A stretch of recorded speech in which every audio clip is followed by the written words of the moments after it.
Hi everyone, this is Yana Smakula and welcome back to my channel. When it comes to crafting, I go through phases, like a die cutting phase or just Copic coloring phase. Now these days, I seem to be back to my Polychromos pencil coloring phase, and I have another coloring video for you featuring a stunning Sketch Lotus Flowers stamp set from Simon Says Stamp. I have shared numerous videos about pencil coloring and Polychromos coloring in particular on my YouTube channel, and I'm really happy that you guys are enjoying these so much. I also love seeing what you guys color inspired by my videos. So be sure to tag me online if you post something inspired by my pencil coloring. I just love seeing it. Okay, today I have a simple video featuring no-line Polychromos pencil coloring. I have already made a card and posted some sneak peeks on my Instagram account a couple of days ago, and I got a bunch of requests for a video. So here it is. Now, this is a smaller 4-bar size card. Here's an A2 card base next to it so you can see the size. You definitely can use this Lotus stamp set on an A2 card. I just felt like making a smaller card for a change. You can also see that I cropped the stem of this flower a little bit as this image was a little bit too tall for this smaller card. So here's the stamp set. In addition to the Lotus image, you have several sentiments. There's also a coordinating die available that will cut this entire cluster out, and I did use it to cut mine out. I'm going to use Strathmore Tone Gray sketch paper for my coloring. This paper has a nice tooth to it, and it really is wonderful for coloring with colored pencils, and not just Polychromos pencils, so any colored pencils. The paper itself is rather thin, so I like to back mine up with cardstock, especially if I cut images out like this Lotus image today. This particular paper pad has 50 sheets, and one sheet is enough to make 4 cards, so that's a lot of cards. And this paper pad is very inexpensive. If you're looking to try some new paper to color on, I cannot recommend this paper pad enough. So like I mentioned before, I'm going to be using my Polychromos colored pencils from Faber-Castell. I love these for many different reasons, one of them being the ease of use. I'm going to begin by stamping this image onto my toned gray paper. And I'm using my Mini Misty stamping tool today to be able to double stamp this if needed. And I'm also using Simon's Smoke Dye ink. You can use watermark ink or any other light color ink to stamp this if you want to do no line coloring look. Just don't stamp this in black. And for those of you who aren't sure what I mean by no line coloring, this is a technique that eliminates the stamped lines on the final colored image. So even though I am stamping this image using ink, and you can see the images or the image lines right now, once I finish coloring it, there won't be any stamped lines on my paper, and this will look like I colored it from my imagination without even using a stamp. It really is a neat technique if you want to impress somebody. It is time consuming, but it is very awesome. Okay, now that my image is stamped, and you can see that I made sure to have very sharp and crisp stamped lines, I'm going to begin my coloring. Since I have already colored this image, I already know what colors I will be using. But when I was coloring it for the first time, I looked up Lotus images online, and I also looked at my Polychromos pencil chart and used both resources to pick the colors that I liked for this particular image. This is a free chart that you can download online. You simply need to search for Polychromos pencil chart, and you'll find one that is on the Faber-Castell website. I'm going to speed up the coloring part of my video and play some music not to bore you with my narrative. Before I do that, I wanted to mention a few things.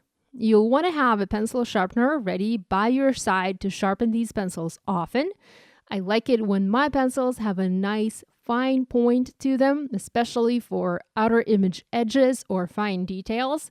And this is actually why I love my Polychromos so much. These are hard pencils and they sharpen to a very fine point without any problems, and they almost never break.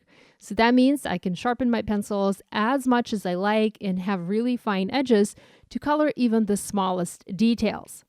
When I color, I like to have 3 or 4 shades of one color, and I also like to use white a lot. Here I'm using 3 shades of green, and I have all of the pencil numbers listed in the video description if you'd like to know exactly what pencil colors I used for this specific image. To me, pencil coloring is very much like Copic marker coloring. The coloring principles are the same, so if you know how to color using one medium, give these pencils a try and I am sure that you will succeed. If you are completely new to coloring, I suggest you take a coloring class and learn the coloring basics.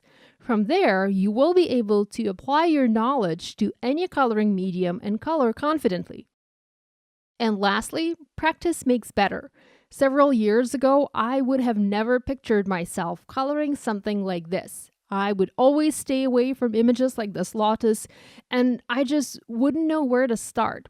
If you'd like to know more about how to color with Polychromos pencils, you can also watch my past videos on my YouTube channel, and I will link to a playlist that includes and features all of these videos that I've done in the past. Now, in case you're wondering, this particular image took me about 2 hours to color. I did not film the entire coloring process. I just filmed a little bit of each flower to save time. Now enjoy the coloring, and I will be back at the end of this video explaining how I finished this card.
Okay, so my coloring is done, and here it is side by side with a completed card. I colored it slightly differently this time. The largest lotus flower that was colored red has more petals now. I added just some additional details this time as I was more comfortable coloring it. And this is what I mean about practice makes better. My second attempt was already better than my first one. To finish this card, I used a coordinating die and I cut this image out. I also adhered it onto a piece of white cardstock to make it more sturdy. I covered the front of a 4-bar card base with white wood grain paper and I foam mounted my cluster on top. I added a heat embossed sentiment that reads, "You make life beautiful," and I embellished this card using Butterfly Kisses sequins from Simon Says Stamp and also some pretty jewels from Pretty Pink Posh.